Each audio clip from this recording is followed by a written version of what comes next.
Nem tudom, hallottak-e róla, hogy Amerikában 800 haláltábort építettek föl az utolsó 15 évben. Arra készülnek föl, hogy 5 milliárd embert kipusztítanak a földgolyón.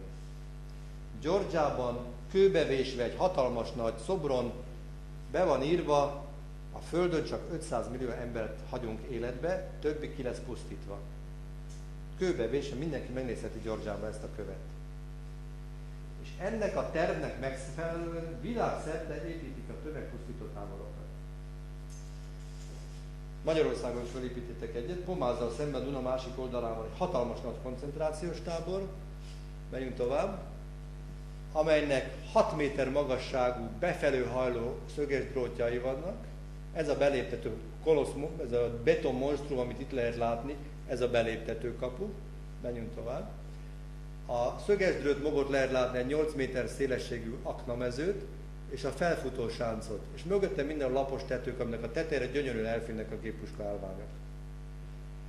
Ugye ilyen haláltáborhoz mi kell még? Egy hathatósan működő, megsemmisítő épület, ahol elégetik a hullákat. Tessék a következő ábra. Még mindig tovább. Ez a hátsó rész szintén ugyanaz a felfutó sánc, aknamező meg a kerítés, hátulról tovább, még tovább, még tovább. Ez a megsemmisítő épület. Azt írják rá nagyon szépen ilyen művészi névben, hogy hulladék égető. Médiában úgy jelent meg, mint filmstúdió. Most akár egyik, akár másik, mi a fenének egy 6 méter magas szögesdrót, amelyek befelé hajlanak a szögesdrótjai. Mi a fenének akár egyiknél, akár a másiknál egy 8 méter széles aknamező. Mi a fenének mind a kettőnek egy felfutósánc. Ez mind a megsemmisítő táboroknak a jellemzője, hogy ne lehessen innen kimenekülni.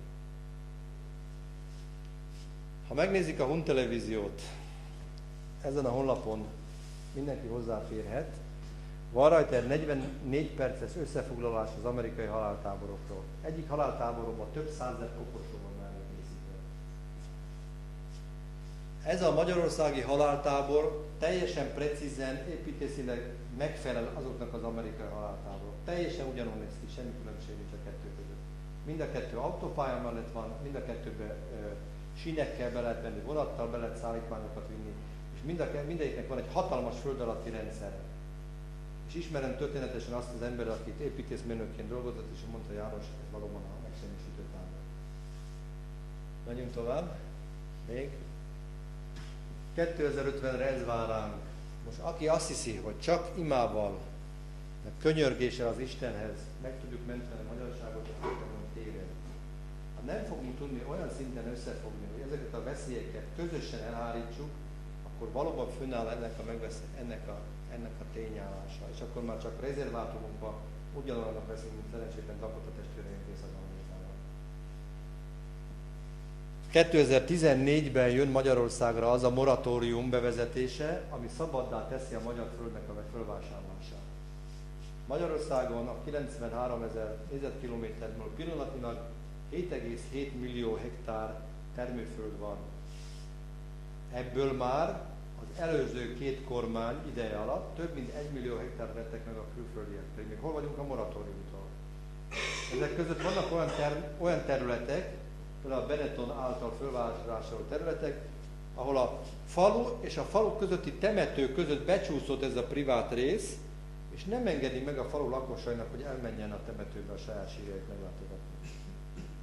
És a magyar paraszt nem tud semmit csinálni, mert privát kézbe kerül. Hogyha ma valaki, mondjuk úgy hívják, hogy Grünberger, betelefonál a Matolcsi hivatalába, hogy szeretnék Magyarországon 1000 hektár föld venni, ők mondják meg, hogy melyik hivatalhoz fordul, hogy lehet a leggyorsabb megkapja a földi területet. Ez a mostani magyar úgynevezett nemzeti kormány. Nem beszéltünk a táborok mellett az, hogy Magyarországon kapható összes só, amit a üzletekből lehet kapni, mérgezett. Olyan mennyiségű káliumkloridot tesz meg bele, hogy 10 év alatt az ember tönkre megy a mellékvesekérje. Beadtuk a dokumentációt a minisztériumnak, kutya se foglalkozott vele. Nyilván ők tudják.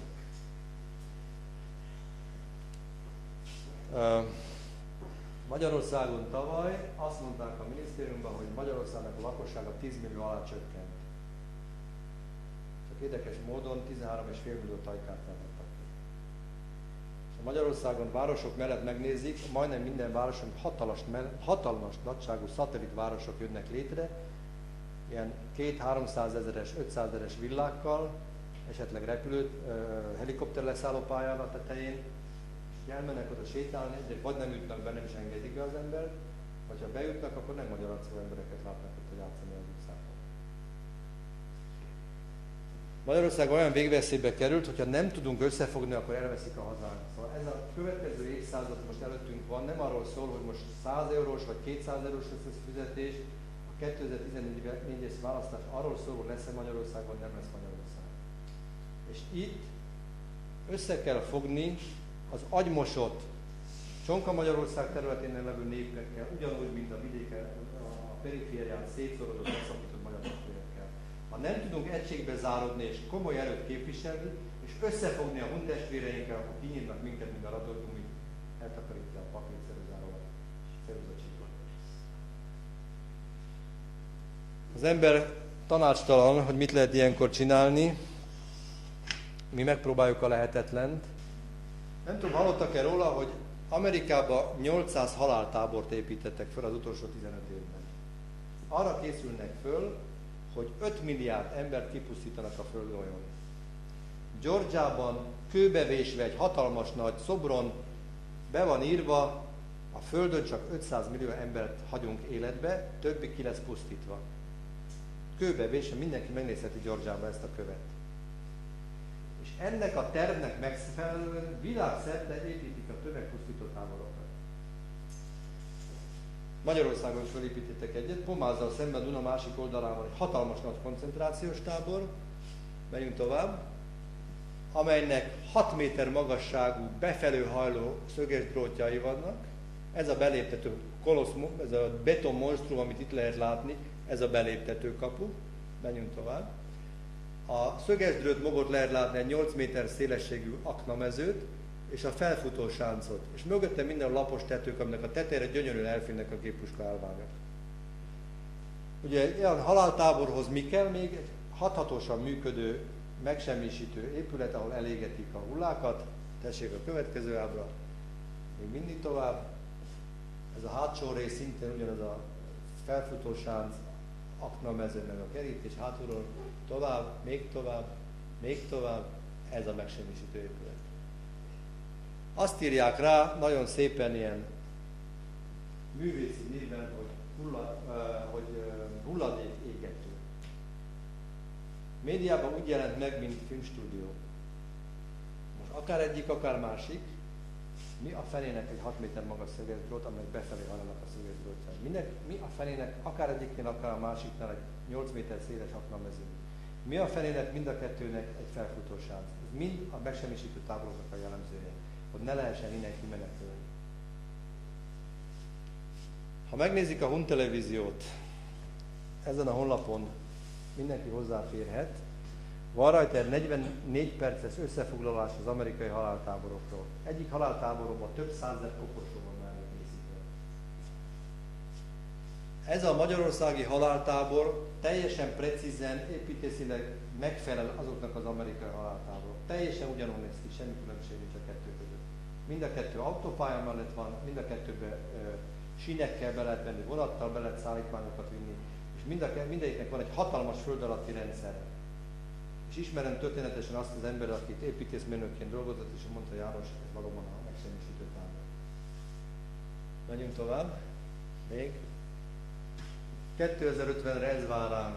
Most aki azt hiszi, hogy csak imával, meg könyörgéssel az Istenhez meg tudjuk menteni a magyarságot, az Istenon téved. Ha nem fogunk tudni olyan szinten összefogni, hogy ezeket a veszélyeket közösen elhárítsuk, akkor valóban fönnáll ennek a tényállása. És akkor már csak rezervátumokban ugyanolyanok leszünk, mint szerencsétlen Dakota testvéreink Észak-Amerikában. 2014-ben jön Magyarországra az a moratórium bevezetése, ami szabaddá teszi a magyar földnek a fölvásárlását. Magyarországon a 93 000 négyzetkilométerből pillanatnyilag 7,7 millió hektár termőföld van. Ebből már az előző 2 kormány ideje alatt több mint 1 millió hektár vettek meg a külföldiek. Még hol vagyunk a moratóriumtól? Ezek között vannak olyan területek, például a Benetton által fölvásárolt területek, ahol a falu és a falu közötti temető között becsúszott ez a privát rész, és nem engedi meg a falu lakosainak, hogy elmenjen a temetőbe a saját sírjait meglátogatni. És a magyar paraszt nem tud semmit csinálni, mert privát kézbe kerül. Hogyha ma valaki, mondjuk úgy hívják, hogy Grünberger, betelefonál a Matolcsi hivatalába, hogy szeretnék Magyarországon 1000 hektár föld venni, ők mondják meg, hogy melyik hivatalhoz fordul, hogy a lehető leggyorsabban megkapja a felé területet. Ez a mostani magyar úgynevezett nemzeti kormány. Nem beszéltünk a táborok mellett az, hogy Magyarországon kapható összes só, amit a üzletekből lehet kapni, mérgezett. Olyan mennyiségű káliumkloridot tesz meg bele, hogy 10 év alatt az ember tönkre megy mellékveseklége. Beadtuk a dokumentációt a minisztériumnak, kutya se foglalkozott vele. Nyilván ők tudják.